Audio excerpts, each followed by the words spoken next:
I'm reading his bio and I was very excited to see it. It's very unconventional. So what I found out is that he's a coffee lover, just like more than half of us here at least. So Herminso is a coffee lover. In fact, coffee is in his blood. Born in a small village in Andes Mountains of Colombia, he was destined to be a coffee farmer. But after finding his second love in high school physics and realizing that making a living cultivating coffee was difficult, he decided to leave the mountains in pursuit of higher education.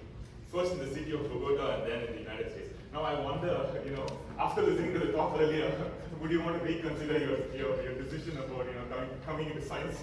But yeah, jokes apart. He received his PhD in optical science and engineering from the University of North Carolina in Charlotte. Now he's an X-ray quality solutions manager at ZEISS. He has more than 10 years of experience in the field and has authored more than 60 peer-reviewed articles and conference papers. He is an active member of several professional associations that promote the advancement of engineering and applied physics. Let's put our hands together to warmly welcome.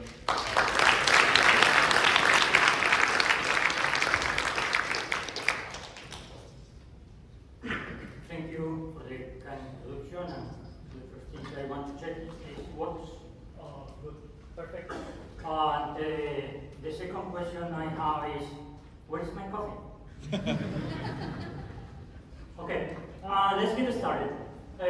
Here is a quick outline of the presentation. I'm basically going to introduce a little bit of the technology, and this is about field analysis, so it's very on topic for some of the questions. I still don't know if we could address some of those new developments. We will need some samples for testing, but anyway, in the middle of the presentation, I'm going to introduce the way we use artificial intelligence to integrate in this 3D X-ray imaging technology. And I'll give you some examples and some ideas of how you can use this for a correlative workflow of inspection. So let's go to basics. The most basic typical X-ray computer tomography system is basically three elements: an X-ray detector, an X-ray source, and a rotation stage where you could put the sample to scan the device. It's based on something that is called geometrical magnification. And just going a little up. And there are a little more advanced technologies that use some other sets of detectors. Those are called X-ray microscopes. And what they do is they take advantage of optical magnification on top of the geometrical magnification. So what you see there is a set of different lenses that can rotate, and you can change the magnification that you want. So on top of having the geometrical magnification, you will have the ability to switch, like in a light microscope, to different magnification. That's why we call this X-ray microscopes. And just let me give you an example of what can we do with this type of technology. This is on a smartphone, and we are checking here electronic PCB that is inside of the smartphone, and you can see a series of features like VGAs or different connections in the features of this circuit board. If you want to scan at a higher resolution, because you really need the spatial resolution, you switch to a different lens. And then you can see now the voiding in the VGAs, and also how well are the connections and the vias between the different layers of this package. We can, of course, change the workflow to go to another element of the device, in this case the camera lens. And you can inspect here for assembly analysis. It's very important to inspect this type of technologies to improve the quality of the image, the photography that is taken with these cell phones.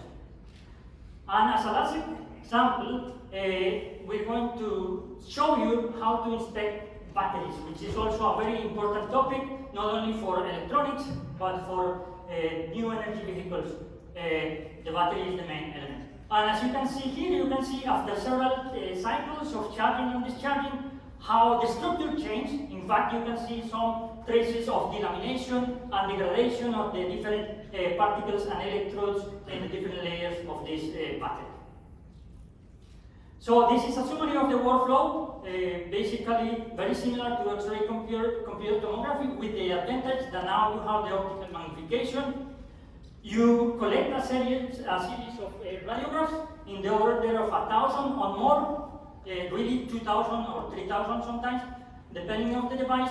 You reconstruct with a reconstruction software the 3D volume, and then using virtual slices, you can see inside of the device without actually physically cutting the device, which is the main advantage of the X-ray microscopy. It's 3D inspection without destroying the elements that you are interested in.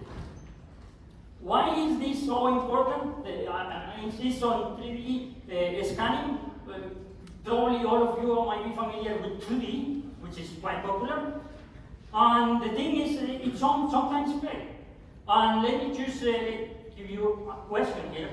You have a projection there, and there is something that we are imagining. What do you think we are imagining here? Anyone? Looks like a hand. It could be a cactus, a Chester hat. Well, it's a bite.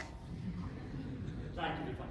So, 2D X-ray can be misleading. And it can be misleading because you are seeing all the components in a single slide. What is in the back, the front, and you really don't know if the low density feature that you might think is a void is really a void, or is the low density feature that you have in your component.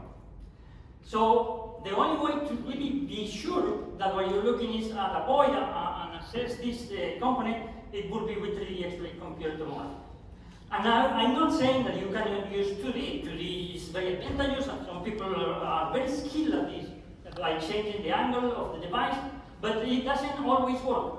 And that's why with more advanced electronic devices, you need to do 3D X-ray microscopy or scanning.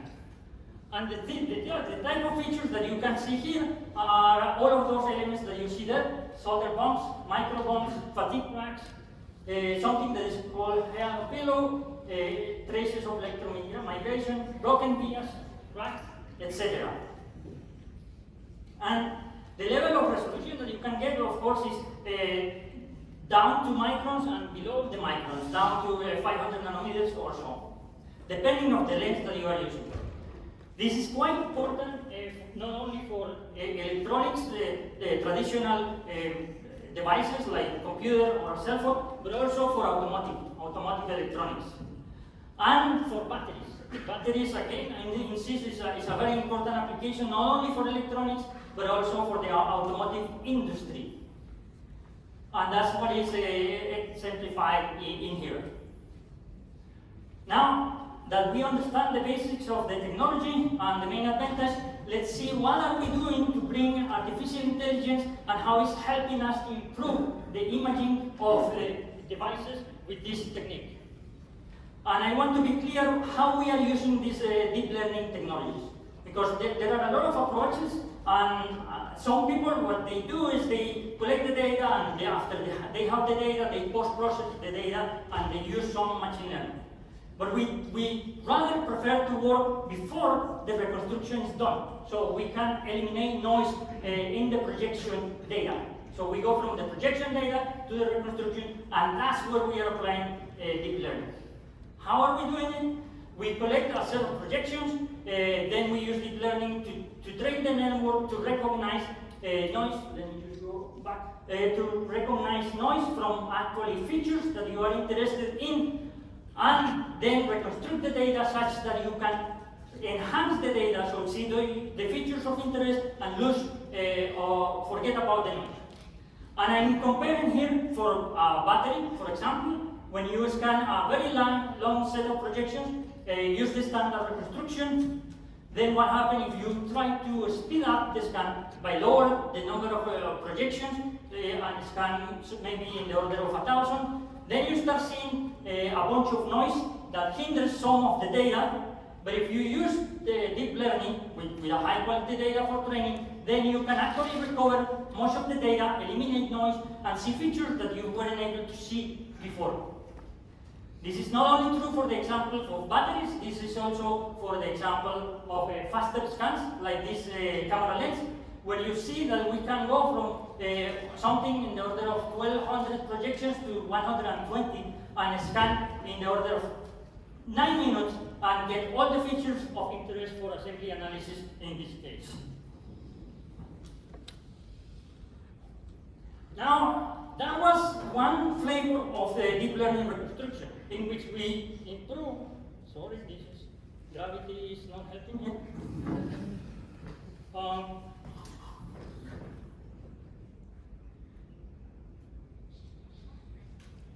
It's fine. Okay. It's fine. Okay. Let's see if that works a little bit better. The first flavor that I was explaining is you work with the projection data and then you enhance the reconstruction. But this is another bigger challenge for, especially for circuit boards, and it's the fact that they have a large field of view. In the classical approach, if you want to scan at a higher resolution, then you will have to focus in a small. Please activate this, I'm giving up.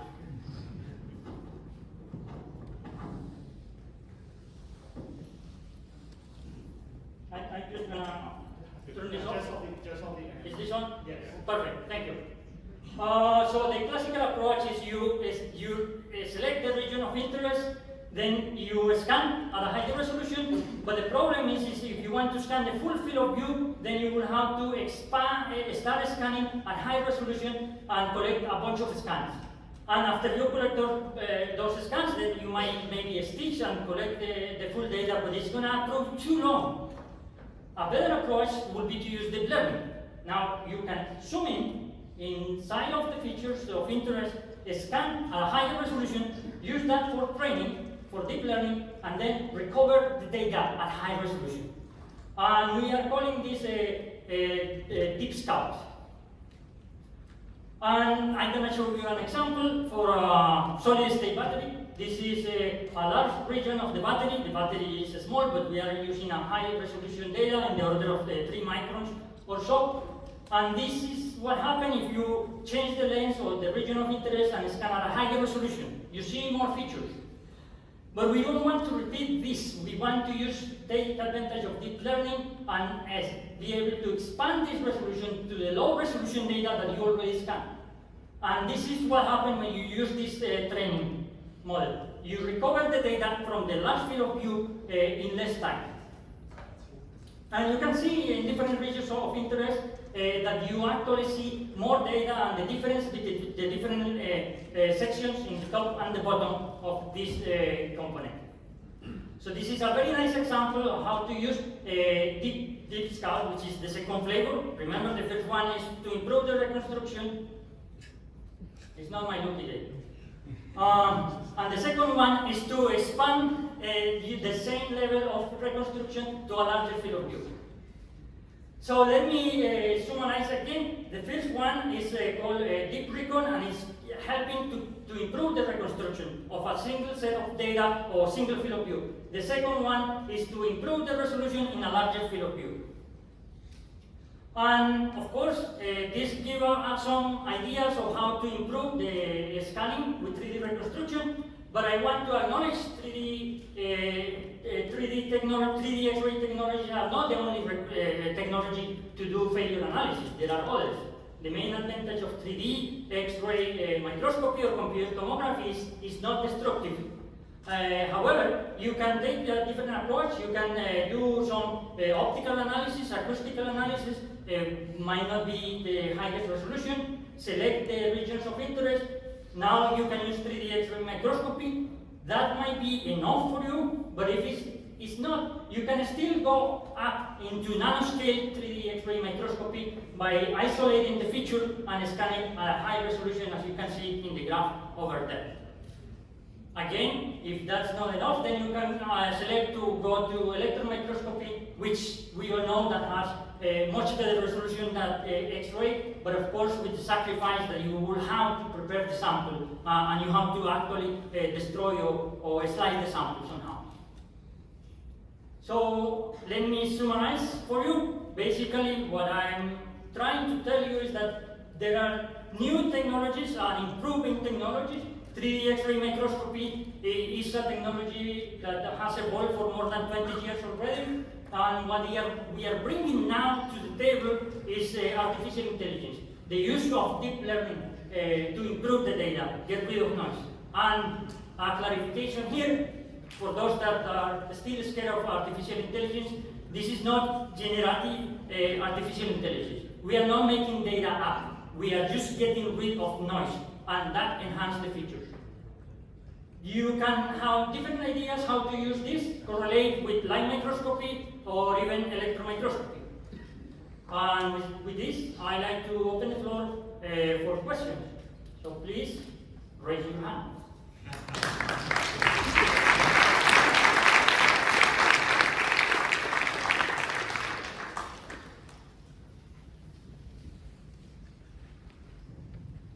Thank you. Now we understand how you win the best paper. One simple question. Yes. By using the Scout, you high resolution zoom to one spot where the others can carry the genes. Are these effectively reduce exposure for the same level of resolution? Yeah, it does. Well, you still have to collect high resolution data in one area for training. So you don't reduce exposure on that one, you reduce it in the others. So the way you can imagine this is that you train the data in a device that if you are concerned about exposure, you sacrifice that and then you use this for other similar devices when you can reduce the exposure. The other thing that is important is you are doing the training on features that need to be more or less similar in the other region. So it's not going to work if you train the data in a region that is totally different from the next that you want to operate. So there has to be some homogeneity or similarity in the features. Thank you. Great.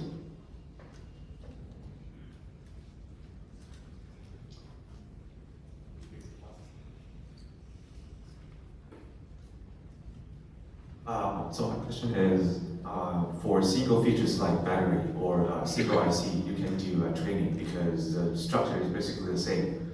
However, for like SIPs or PCBs, different area you have different components, right? So when you do the training, well, which area should you choose? Because Yeah, the basic condition is that you have to have features that are more or less similar. So if you have a PCB that really has different features from one spot to the next, then it's not going to work. It needs to have some similarity. So it works when you have, let's say, a PCB that is populated of a lot of FPGAs that are similar through the circuit board. Thank you.